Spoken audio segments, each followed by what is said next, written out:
Assalamualaikum warahmatullahi wabarakatuh. Perkenalkan, nama saya Krisdayanti dari kelas 11 IPA 1. Di sini saya akan menjelaskan tentang pengembangan karir pegawai. Pengembangan karir pegawai adalah suatu kondisi yang menunjukkan adanya peningkatan terhadap status seseorang dalam organisasi yang pada jalur karir yang telah ditetapkan dalam organisasi bersangkutan. Yang kedua, jenis sarana pengembangan karir, yaitu di bidang produksi, konsumsi, dan administrasi. Yang ketiga, ada tujuan pengembangan karir pegawai. Yang pertama, membantu dalam pencapaian tujuan untuk individu dan perusahaan. Kedua, menunjukkan hubungan kesejahteraan antara pegawai dengan perusahaan. Yang ketiga, membantu pegawai menyadari potensi mereka.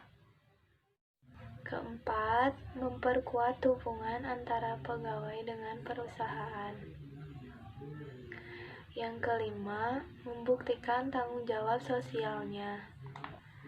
Keenam, membantu program-program dalam perusahaan. Ketujuh, mengurangi turnover dan biaya perusahaan. 8. Mengurangi keuangan profesi dan manajerial. 9. Menggiatkan analisis dari keseluruhan pegawai. 10. Menggiatkan suatu pemikiran jarak waktu panjang. Lalu yang keempat, ada faktor-faktor yang memengaruhi pengembangan karir pegawai. Yang pertama, adanya prestasi kerja. Yang kedua, ada exposure. Lalu yang ketiga, ada jaringan kerja. Lalu yang keempat, adanya kesetiaan terhadap organisasi. Yang kelima, ada pembimbing dan sponsor. Dan yang keenam, ada peluang untuk tumbuh. Ada manfaat pengembangan karir pegawai. Manfaat ini dibagi dua. Yang pertama, bagi perusahaan. Pertama, menyediakan ketersediaan pegawai yang diperlukan. Yang kedua, meningkatkan kemampuan organisasi untuk mendapatkan karyawan yang berkualitas. Yang ketiga, menjamin agar kelompok-kelompok minoritas dan wanita mempunyai kesempatan untuk meningkatkan karir. Yang keempat, mengurangi frustasi karyawan. Yang kelima, mendorong keanekaragaman budaya dalam sebuah organisasi.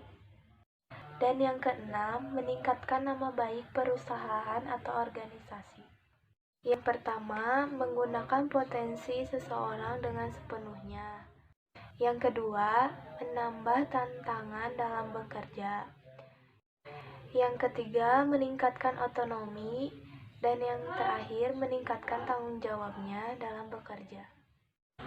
Lalu yang keenam, ada jenis sistem pengembangan karir pegawai.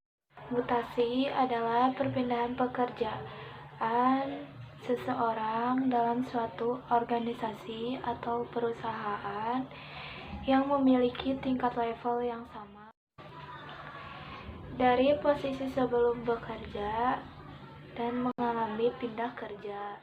Sedangkan promosi adalah penghargaan dengan kenaikan jabatan dalam suatu instansi baik pemerintah maupun non-pemerintah. Sekian penjelasan dari saya. Semoga bermanfaat. Wassalamualaikum warahmatullahi wabarakatuh.